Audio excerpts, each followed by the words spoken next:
संतों का काम तो दुख दूर करने का ही होता है, परोपकार में उनका जीवन होता है।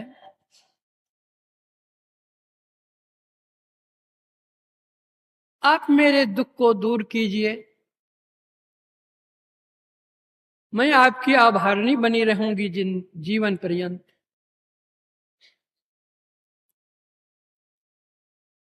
नारद मुनि जी ने पूछा कि पहले बतलाओ तुम हो कौन, अपना परिचय दो, फिर तुम बतलाओ कि तुमको क्या कष्ट है। मैं अवश्य ही चेष्टा करूंगा और तुम्हारा दुख दूर करूंगा।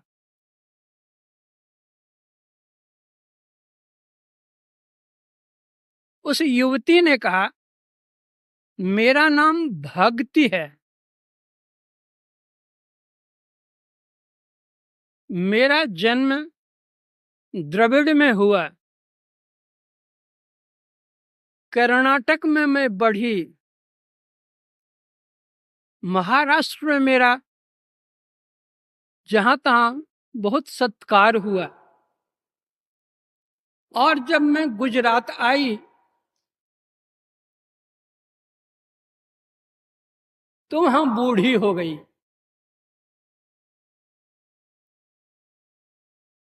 मेरा मन वहां नहीं लगा। वहां से जब वृंदावन आई हूं तो मैं पूर्व पद फिर युवती हो गई हूं।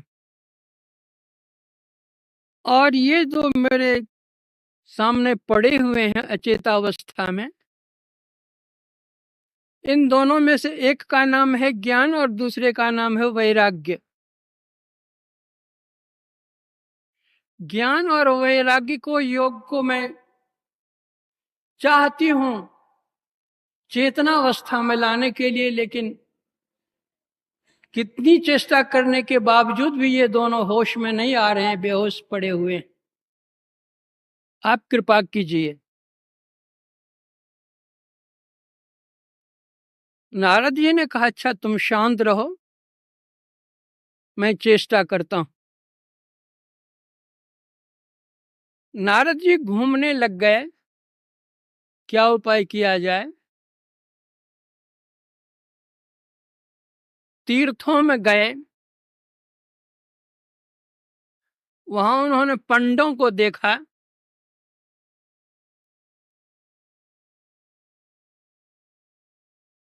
जो ब्रह्म ज्ञान है उससे तो वे दूर हैं,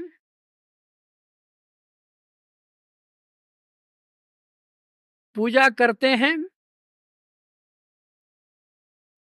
और पूजे के सब कुछ एकत्रित करते हैं। वे घूमने लगे मठों में,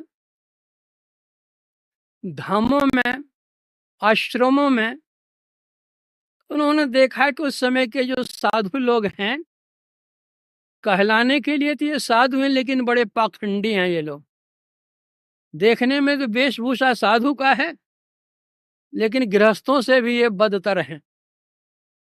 गृहस्थ तो अपने बाल बच्चों के लिए मरते हैं बेचारे, लेकिन ये सन्यासी का वेश लेकर के न मालूम किसके लिए मरते हैं। वे भी संग्रह के पीछे लगे पड़े हुए हैं। घूमने लगे, घूमते घूमते घूमते उन्होंने देखा कि 4 बच्चे आ रहे हैं, 5-5 वर्ष के हुए हैं। नारद जी वहां पहुंचे और उन बच्चों को उन्होंने प्रणाम किया।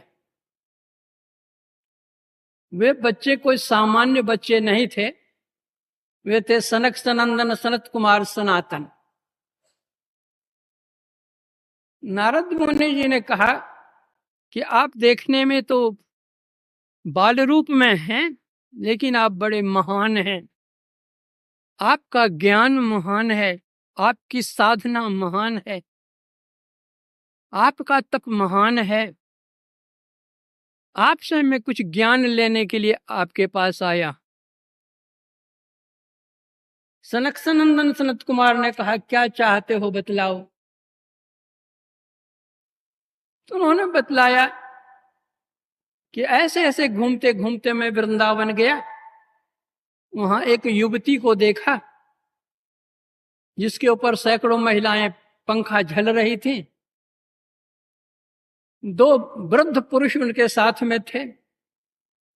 उसको वे होश में लाना चाहती थी, नहीं होश में ला पाती थी, बेचारी रोती थी। उसके दुख से मैं भी दुखी हूं, तो आप उपाय बता दीजिए कि उसका दुख दूर कैसे होगा। सनक सनंदन संत कुमार सनातन ने कहा कि नारद जी,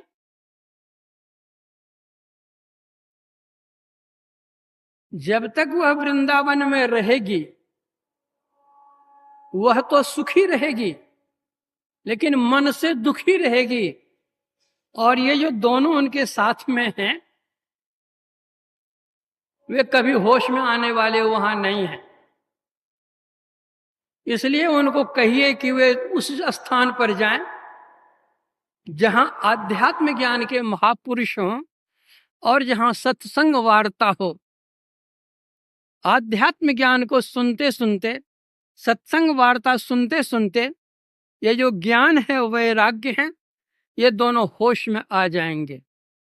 तो इसलिए वृंदावन में नहीं हुआ कि वहां तो भक्ति की चर्चा ही भक्ति है, ज्ञान वैराग्य वहां तो है नहीं। तो ज्ञान वैराग्य सम्मिलित यहाँ पर आध्यात्म यज्ञ है यहाँ पर, इसलिए वृंदावन से यहाँ आ गया।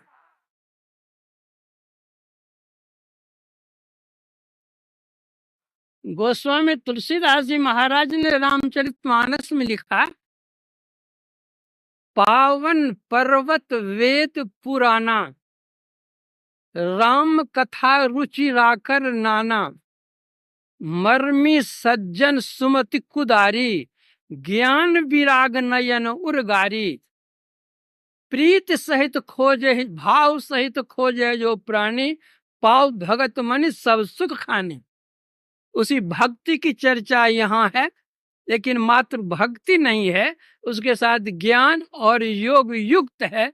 इसीलिए रांची में इसकी व्यवस्था की गई है।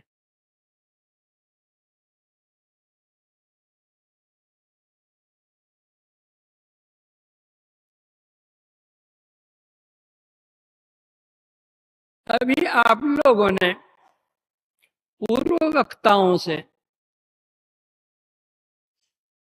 सत्संग के संबंध में कुछ सुना होगा।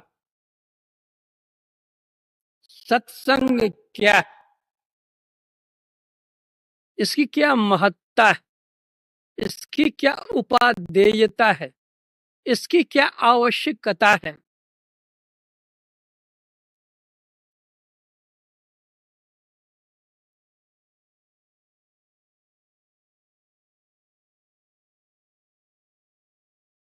गोस्वामी तुलसीदास जी महाराज कहते हैं कि जगत के जितने प्राणी हैं सभी सुख चाहते हैं, सभी शांति चाहते हैं, सभी कल्याण चाहते हैं। प्राणियों में श्रेष्ठ मानव है, यह भी सुख चाहता है और शाश्वत सुख चाहता है, क्षणिक नहीं। वह शाश्वत सुख कहाँ मिलता है? तो वे कहते हैं, तात स्वर्ग अपवर्ग सुख, धैर्य तुला एक अंग, तूल न ताहि सकल मिली, जो सुख लो सत्संग। सुख चाहते हैं तो सत्संग कीजिए।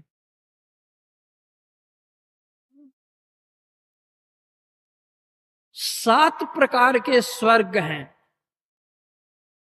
गोस्वामी जी कहते हैं, सातों प्रकार के स्वर्गों के सुखों को और अपवर्ग यानी मोक्ष के सुख को तराजू के एक पलड़े पर रख दीजिए और दूसरे पलड़े पर लौ, बहुत कम समय, पल गिरता है हम लोग का ना, कितना समय लगता है, उतने समय के सत्संग की महिमा को तराजू के दूसरे पलड़े पर रख दीजिए, तो इस सत्संग के बराबर वह स्वर्ग और मोक्ष का सुख बराबर नहीं होता।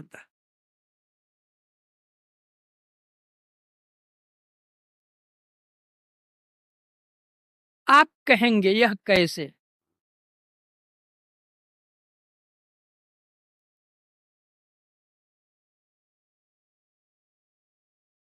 एक बार का प्रसंग है, महर्षि वशिष्ठ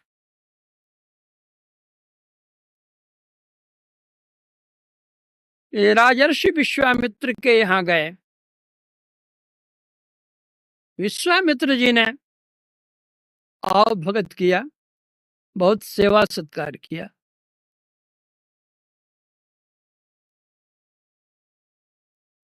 जब तक वे रहे, सेवा में किसी तरह की कमी उन्होंने होने नहीं दी, बहुत आदर रखा। और जब वे वहां से प्रस्थान करने लगे, तो विश्वामित्र मुनि जी ने 1000 वर्ष तपस्या का जो फल होता है, विदाई में उन्होंने दक्षिणा के रूप समझिए दिया।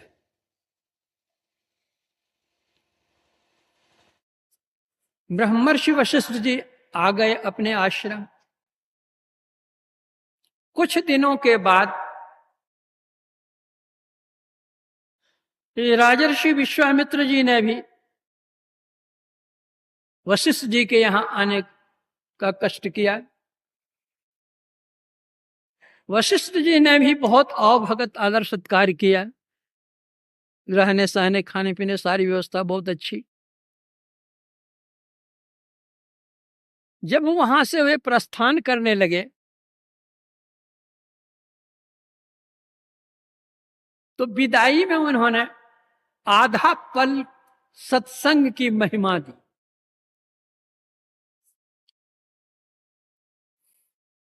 विश्वामित्र जी के मन में हुआ कि मैंने तो हजारों वर्ष की तपस्या का फल इनको दिया है, और मैं जब इनके तो सत्संग आधा पल का फल इन्होंने मुझको विदाई में दी। कहिए कहां 1000 वर्ष, कहां आधा पल, क्या इन्होंने विदाई की मेरी।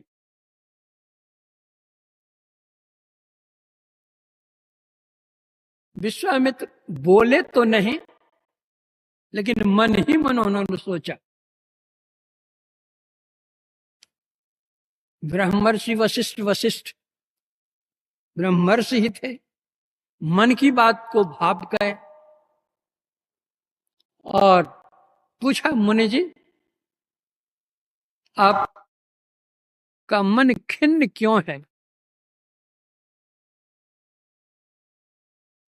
तो भीतर में जो बात थी उन्होंने कह दी कि आप जब मेरे यहां गए थे, मैंने तो 1000 वर्षों की तपस्या का फल दिया आपको, और आपके यहां मैं आया तो आप तो आधा पल सत्संग का फल हमको दिए।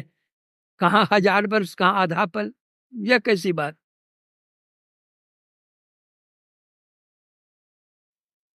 वशिष्ठ जी ने कहा कि मुनि जी, ऐसा लगता है आप सत्संग की महिमा नहीं जानते। मैंने क्या दिया आपको, उसका मूल्यांकन आप नहीं कर सकते। जो किसी व्यक्ति विशेष के यहां हम लोग चलें, वे बतलाएंगे। तो दोनों मिलकर गए ब्रह्मा जी के पास और अपनी बात उन्होंने रखी। ब्रह्मा जी ने कहा कि मुझे सृष्टि करने से ही अवकाश नहीं है, मेरे पास समय कहां कि आप दोनों की बात मैं सुनूं और फिर न्याय करूं। आप विष्णु भगवान के पास चले जाइए। तो दोनों मिलकर गए विष्णु भगवान के पास।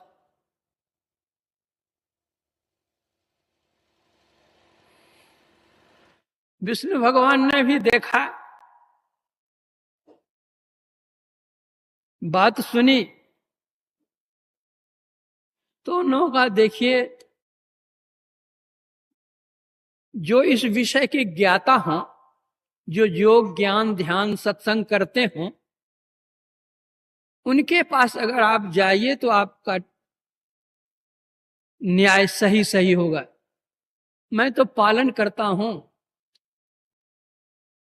इस विषय की जानकारी मुझे नहीं कि सत्संग विशेष है कि तप विशेष है।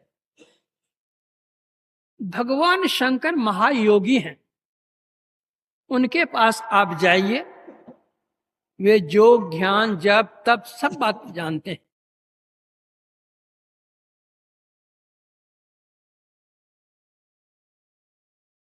दोनों के दोनों चले आए भगवान शंकर के पास।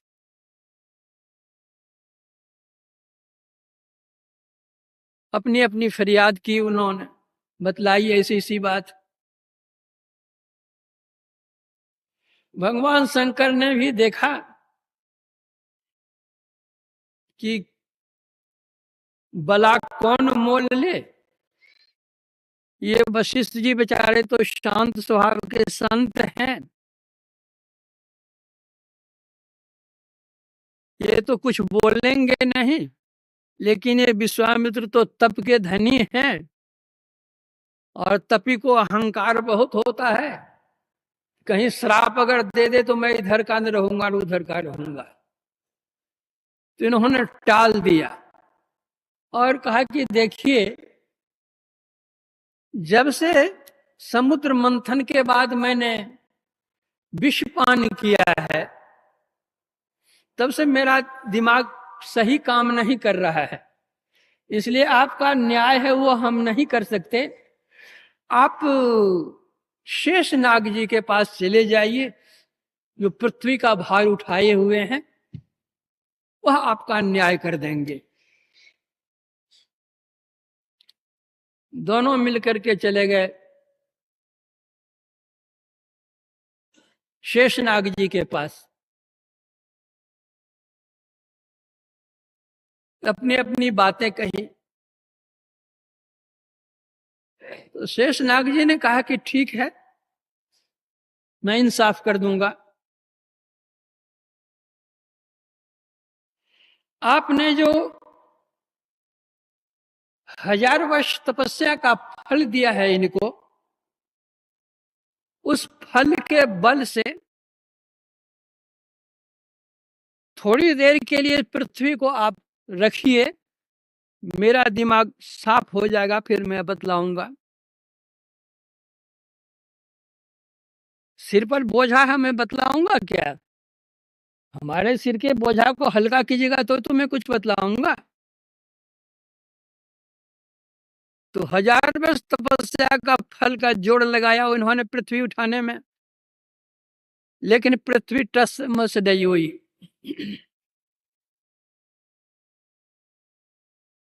ब्रह्मर्षि वशिष्ठ जी से कहा कि आपने जो आधा पल सत्संग का फल दिया है, उस बल से उठाइए पृथ्वी को, फिर मैं इंसाफ करूंगा।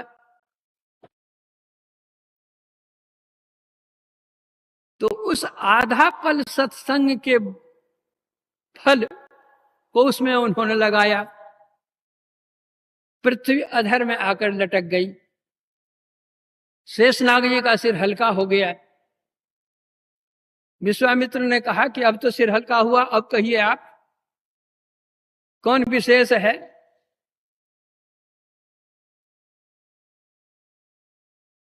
शेषनाग जी ने कहा आप तो अपनी आंखों प्रत्यक्ष देख रहे हैं कि आपका 1000 बरस का फल कुछ नहीं काम किया, और आधा बल का फल क्या कहते पृथ्वी को लटकाए हुए है।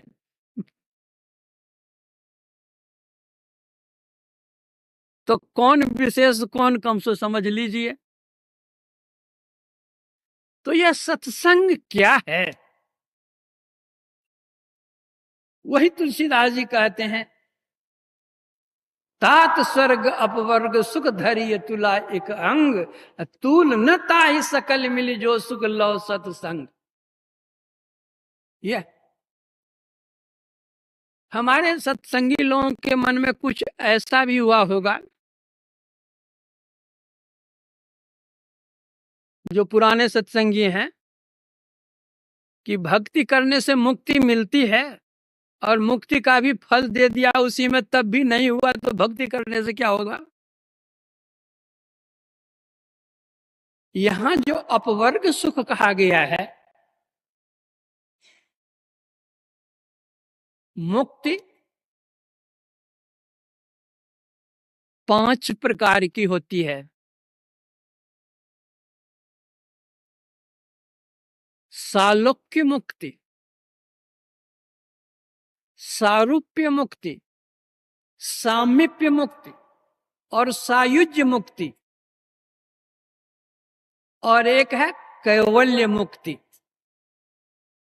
यहां जिस मुक्ति के लिए कहा गया है, मुक्ति फल के लिए, वहां इन 4 मुक्तियों के लिए कहा गया है। और ये चारों मुक्ति जो मिलती है, शरीर छूटने के बाद मिलती है, और 5वीं मुक्ति जो है वह जीवन काल में ही मिलती है। इन 4 प्रकार की मुक्तियों का इसके साथ,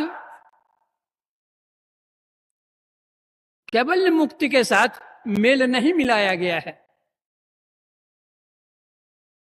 यहां बतलाया गया है कि पिंड पातेन जा मुक्ति सा मुक्तिर न तुम मन्यते। शरीर छूटने के बाद जो मुक्ति मिलती है, वास्तव में वह मुक्ति नहीं है। जैसे शरीर छूटा, जिस देव की या जिस इष्ट की हम उपासना करते हैं, उस लोक में जाकर के हम रह गए, यह सालोक्य मुक्ति है। जैसे राम रावण के युद्ध में जितने राक्षस भगवान राम के हाथ से मारे गए थे, सबके सब बैकुंठ चले गए, मुक्ति मिल गई यहां से। तो बैकुंठ का कितना बड़ा स्थान है, कहीं जाकर के वे लोग रह गए।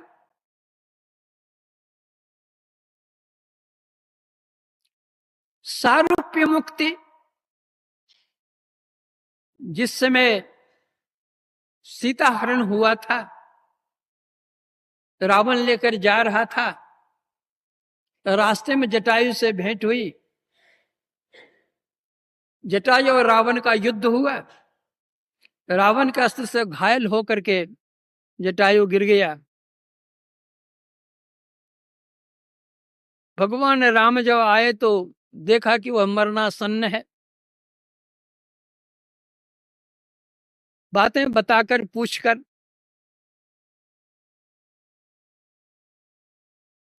उनको भी बैकुंठ भेज दिया, मुक्ति धाम भेज दिया, और कह दिया कि सीता हरण तात जनि कहो पिता सन जाए, जो मैं राम तो कुल सहित कहीं दसानन जाए।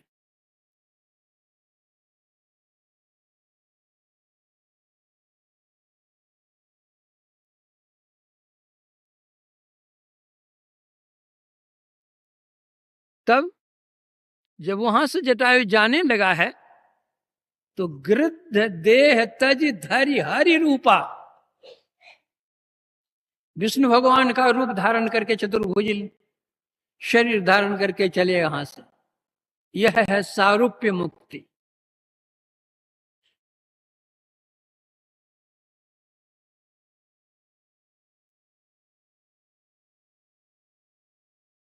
सामीप्य मुक्ति, जहां पर हमारे इष्ट हैं, उनके निकट हम भी हैं, उनका भी शरीर है, हमारा भी शरीर है, शरीर छूटा नहीं है, यह है सामीप्य मुक्ति।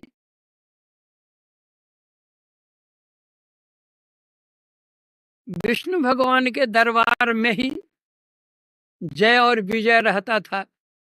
जिसको श्राप दिया गया था तो वही रावण और कंस हुआ था।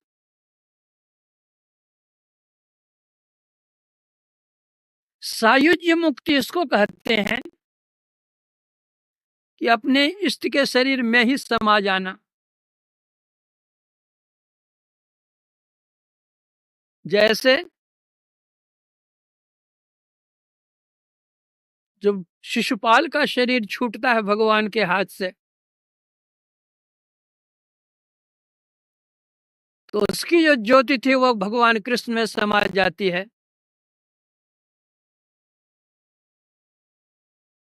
कुंभकर्ण का जब शरीर छूटता है भगवान के से, तो उसकी ज्योति भगवान राम में समा जाती है। यह है सायुज्य। तो इन 4 प्रकार की मुक्तियों में शरीर रहता ही है, लेकिन जो कैवल्य मुक्ति होती है वो सब शरीरों को छोड़ दिया जाता है। जब कोई भी शरीर नहीं रहता है तब कैवल्य मुक्ति होती है। उस मुक्ति के लिए यहाँ नहीं कहा गया, इन 4 मुक्तियों के लिए कहा गया है। और भगवान ने कहा इन 4 मुक्तियों की मान्यता नहीं है। सा मुक्तिर न तो मन्यते, उसकी मान्यता नहीं है। यं कैवल्य मुक्तिस्तु केनोपायन सिद्ध्यति।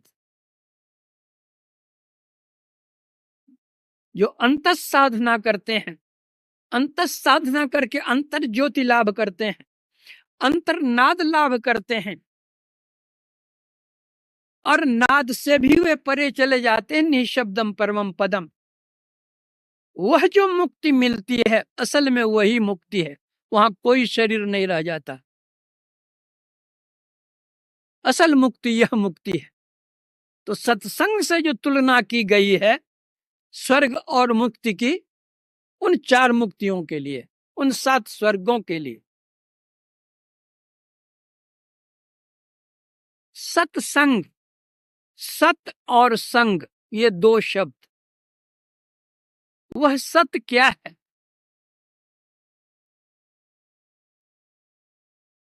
सत स्वरूप सर्वेश्वर परमात्मा है, उसी का अभिन्न अंश जीवात्मा है। यह सत है। इस अंश को उस अंशी में मिला देना, इस सत को उस सत में मिला देना, यह सर्वोत्कृष्ट सत्संग है, प्रथम श्रेणी का सत्संग है। लेकिन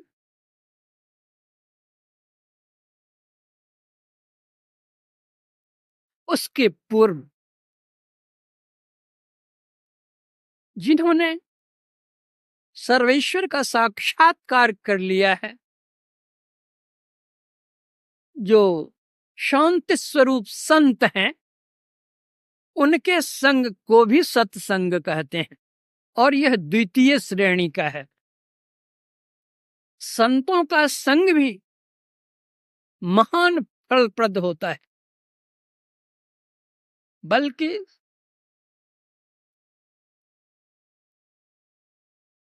संत कबीर साहब कहते हैं, परम पुरुष की आरसी संतों की ही देह, लखा जो चाहे अलख को इन्हीं में लख ले। जिस तरह से आईने में हम लोग अपना चेहरा देखते हैं, तो संत कबीर साहब कहते हैं संतों का जो शरीर है वह परम पुरुष की आरसी है, आईना है। परम पुरुष को देखने का, अपने चेहरा को देखने का है आईना हमारे सामने में। उसी तरह परम पुरुष परमात्मा को देखने का जो आईना है वह संतों का शरीर है। संतों में देखो, संत कैसे होते हैं?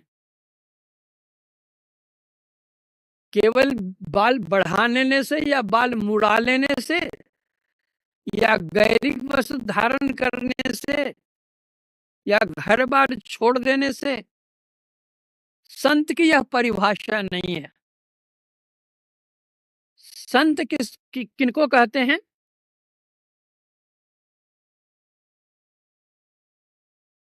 तुलसी संत सु अम्बु तरु,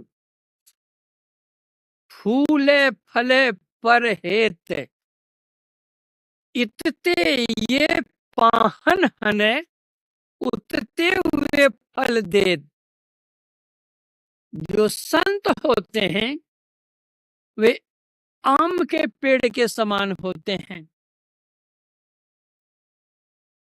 व्यक्ति इधर से ढेला मारता है, पत्थर मारता है, लाठी मारता है वृक्ष में, इधर से तो ये पत्थर मारता है, लेकिन उधर से वह देता क्या है? मीठा फल, आम देता है। मार खा करके भी फल देते हैं, मीठा फल देते हैं। तो जो संत लोग होते हैं वे सहना जानते हैं, कहना नहीं जानते हैं, लड़ना नहीं जानते हैं। कहने वाले बड़े नहीं होते हैं, सहने वाले बड़े होते हैं। ईसा मसीह पर झूठा इल्जाम लगा उन लोग क्रास पर लटका दिया, लटक गए, कोई बात नहीं। भगवान बुद्ध थे, जब उनका यश सौरभ फैलने लग गया संसार में, तो उनसे जो द्वेष रखने वाले लोग थे उनकी निंदा शुरू की।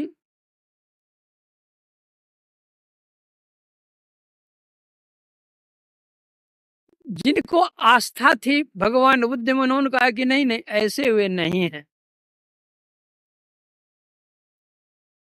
तो उसमें से एक ने कहा कि मैं अभी तुमको बतला देता हूं कि वे कैसे नहीं है, चलो मेरे साथ दिखला देता हूं। भगवान बुद्ध जहां बैठे थे, दूर से ही उन्होंने गालियां शुरू की। भगवान बुद्ध सुनते रहे, सुनते रहे, सुनते रहे।